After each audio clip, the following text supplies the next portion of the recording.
तो राजा की एक पुत्री थी, उसका विवाह हुआ, बड़े धूमधाम से विवाह हुआ। राजस्थान में करौली एक जगह, वहां पर उसका विवाह हुआ। विवाह में पिता ने अपनी पुत्री से कहा, बेटी देख, मैंने तेरे लिए सब व्यवस्था की, इतनी पालकियां जा रही, इतना सोना जा रहा है, इतने जवाहरात जा रहे हैं, तेरे लिए कोई दिक्कत नहीं छोड़ी। एक राजकुमार से तेरा ब्याह निश्चित किया, और कुछ तेरे मन में हो तो तू मुझे बोल, मैं तेरे को दूंगा। तो उस बेटी ने कहा, पिताजी पक्का दोगे? बोले हाँ। बोले आप तो प्यारे गोविंद देव की सेवा करते हो, ये जो दूसरे ठाकुर श्री मदन मोहन है, इनको मुझे दे दो, मैं इनको करौली ले जाऊं और वहां इनकी सेवा करूं। तो महाराज बेटी की बात सुनकर के पिता इतने व्याकुल हो गए कि अपनी पुत्री के चरण पकड़ लिए कि लाली, तू कहे तो जयपुर का पूरा घराना तेरे नाम कर दूंगा, लेकिन तू ठाकुर जी को मत लेके जा मुझसे। ये कृपा करके ठाकुर जयपुर में विराजे, वृंदावन में प्रगटे ठाकुर जी जयपुर आए हैं, इनको लेके मत जा। बेटी बोली, और मुझे कुछ नहीं चाहिए पिताजी, बाकी सारी संपत्ति आप रख लो, लेकिन मदन मोहन लाल जी को मुझे दे दो।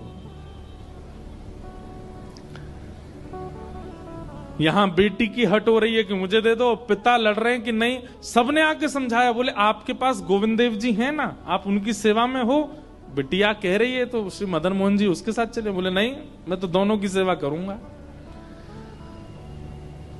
लेकिन जब पुत्री का हट अधिक होने लगा तो फिर राजा ने एक नियम बना दिया। बोले ठीक है, एक काम करते हैं। बोले क्या?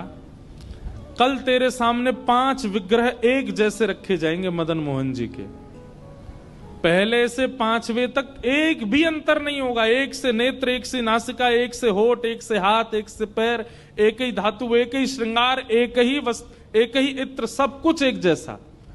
उन 5 में से 4 स्वरूप जो होंगे वो अभी कल के परसों के निर्मित होंगे, एक स्वरूप जो है वो असली मदन मोहन जी होंगे। अगर तैने असली पहचान लिए तो तू ले जाना, और तू अगर नहीं पहचान पाई तो फिर वो जयपुर में ही रहेंगे। बेटी हां बोलने में संकोच करने लगी, तो राजा बोले, इतना ही प्रेम है तेरा, नहीं पहचान पाएगी तो फिर मना कर देना। तो उसने कह दिया, नहीं नहीं, मैं पहचान जाऊंगी, मैं बहुत प्रेम करती हूं अपने मदन मोहन जी से, मैं पहचान जाऊंगी असली कौन से। राजा बोले ठीक है। रात भर बेटी चिंता में बैठी रही, रोती रही, क्या करूं क्या करूं। अब तो मदन मोहन जी के किवाड़ बंदे थी, सो रहे थे, बाहर ही जाकर के देली पूजने लगी, हे ठाकुर जी, मैं तो अयोग्य हूं, अबोध हूं, पर मेरी इच्छा है कि आप मेरे साथ चलो। अगर आप मेरे साथ चलना चाहते हैं वास्तव में तो कुछ लीला कीजिए ना। और ऐसा कहकर के रोते रोते रोते वो वहीं सो गई। ठाकुर जी स्वप्न में आए और स्वप्न में आकर के बोले, सुनो हे राजकुमारी। बोले हाँ। देखो तुम्हारे पिता मुझे बिल्कुल नहीं छोड़ना चाहते, वो 5 स्वरूप एक जैसा ही बना करके प्रस्तुत करेंगे, मुझे पहचान पाना बहुत मुश्किल होगा, तुम नहीं पहचान पाओगी। राजकुमारी बोली, जय जय, तो फिर मैं क्या करूं? बोले भैया सुनो, तुम ना 5 के हाथ पकड़ के देखना, जिसके हाथ पकड़ने पर उसके एक हाथ की उंगली खड़ी होकर के हिलने लग जाए, समझ जाना वो मैं ही हूं। मैं अपनी एक उंगली हिला दूंगा, मेरी एक उंगली से तुम पहचान जाना मैं हूं। पिता को बिल्कुल विश्वास से कह देना यही मदन मोहन है, और मैं तुम्हारे साथ चल दूंगा। वो तो नाचने लगी रात में, जय हो मेरे मदन मोहन लाल, अब तो कल मैं आनंद से, आप बस उंगली हिला देना अपनी। राजा ने कोई कसर नहीं छोड़ी, एक एक अंग बिल्कुल मदन मोहन जी जैसा निर्माण करवाया और 5 ठाकुर विराजमान कर दिए और अपनी पुत्री को सामने खड़ा किया। जयपुर के राजघराने के सब लोग खड़े हैं, बड़े बड़े लोग, देखने के लिए कि आज पता चले मदन मोहन जी जाएंगे कि नहीं। और कहा, लाली देखो बताओ कौन से मदन मोहन जी।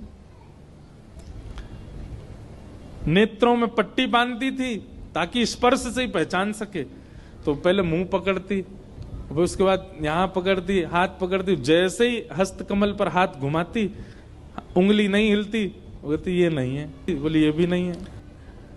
तीसरे चौथे सब निकल गए। अब तो वो घबरा गई कि ऐसा तो नहीं मदन मोहन जी उंगली उठा ही नहीं रहे हो।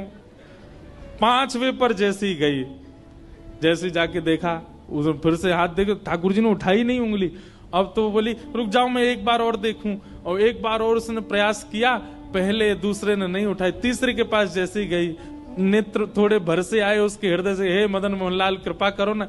जैसे ही हाथ पकड़े सोई ठाकुर जी ने अपनी उंगली उठा करके धीरे धीरे हिला दी। उसने तुरंत ठाकुर जी का हाथ पकड़ के पिताजी के सामने, पिताजी ये हैं मदन मोहन लाल जी। अब सब लोग देखने लगे, राजा को पता है असली कौन से। राजा नतमस्तक हो गया, दंडवत हो गया, और दंडवत होकर के बोला, पुत्री ने सही चुना, यही है श्री मदन मोहन लाल। महाराज रथ तैयार किया, उसमें मदन मोहन जी को विराजमान किया, और बहुत रोया राजा। पुत्री जाते जाते बोली, पिताजी आप रोइए मत, आपने देखा मैं कितना प्रेम करती हूं मदन मोहन जी से। आपने 5 स्वरूप बनवाए, फिर भी मैं पहचान गई कौन से हैं मदन मोहन लाल जी। राजा धीमे से बोले, सुन मुझे सब पता है, तूने कैसे पता किया। वो उंगली हिलती हुई मैंने भी देखी थी, लेकिन मैं कष्ट में नहीं रो रहा हूं, मैं तो प्रसन्नता में रो रहा हूं। तू ले जाना चाहती तो मैं कभी नहीं भेजता, पर ठाकुर स्वयं जाना चाहते हैं इसलिए मैं भेजूंगा। वो स्वयं इच्छा प्रकट कर रहे हैं इसलिए मैं भेजूंगा। और इस नाते से, इस कृपा से श्री ठाकुर मदन मोहन लाल जी आज भी जयपुर के श्री राजस्थान के श्री करौली में विराजमान हैं। बोलो मदन मोहन लाल की जय।